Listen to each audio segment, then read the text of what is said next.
Alhamdulillah wa syukurillah ala ni'amillah asyhadu an la ilaha illallah wahdahu la syarikalah wa asyhadu anna Muhammadan abduhu wa rasuluh allazi la nabiyya ba'dah amma ba'du. Pertama dan yang paling utama, marilah kita panjatkan segala rasa syukur kita hanya kepada Allah atas segala macam limpahan karunia serta nikmatnya yang senantiasa diberikan kepada kita semua. Selanjutnya yang saya hormati Ibu Siti Mahmudah selaku dosen mata kuliah sejarah dakwah dan juga teman-teman semua. Mudah-mudahan dimanapun kita berada, kita ada dalam keadaan sehat walafiat serta ada dalam lindungan Allah Subhanahu wa taala. Amin ya rabbal alamin. Alhamdulillah di pagi hari ini bisa berolahraga goes di pagi hari dalam rangka meningkatkan imunitas. Karena beberapa artikel yang saya baca 70% imunitas kita itu ada pada hati dan pikiran yang tenang, senang dan bahagia. Nah, 30% lagi sisanya adalah dari gaya hidup. Dari mulai berolahraga, istirahat cukup, makanan yang cukup gizi dan lain sebagainya. Nah, maka dari itu marilah kita sama-sama tingkatkan imunitas, kembali harus menyegarkan hati dan pikiran agar kita itu lebih banyak senang dan bahagia. Akhir-akhir ini kita melihat pemberitaan di media sosial terkait dengan sebaran virus COVID-19 dengan varian Delta yang terbaru cukup luar biasa, sangat membuat kita sedikit panik gitu ya. Tapi mudah-mudahan kita tidak semakin panik sehingga bisa menurunkan imunitas kita.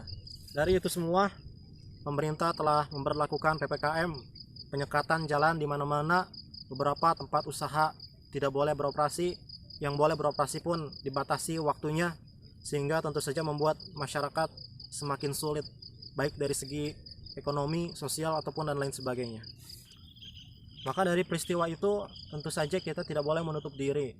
Kita harus membangkitkan jiwa sosial kita kembali, menghidupkan jiwa sosial kita kembali, melihat orang-orang di sekitar kita, tetangga-tetangga kita, keluarga, kerabat kita, dan teman-teman kita. Bagaimana kondisi kesejahteraan mereka. Dari mata kuliah sejarah dakwah yang beberapa waktu kita pelajari bahwa Islam datang ke Indonesia ini diantara melalui jalur sosial. Nah, maka jalur sosial itulah yang menyebabkan Islam itu mudah diterima.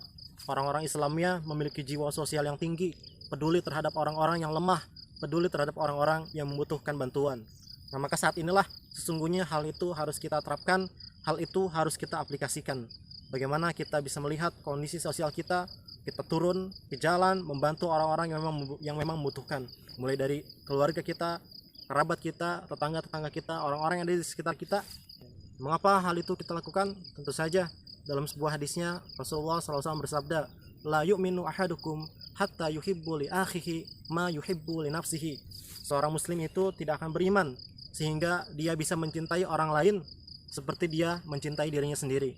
Bahkan di hadis yang lain, sahabat Nabi yang bernama Abdullah bin Amr bin As, beliau pernah bertanya kepada Nabi SAW, ayul islami khairun, bagaimana Islam yang baik ini?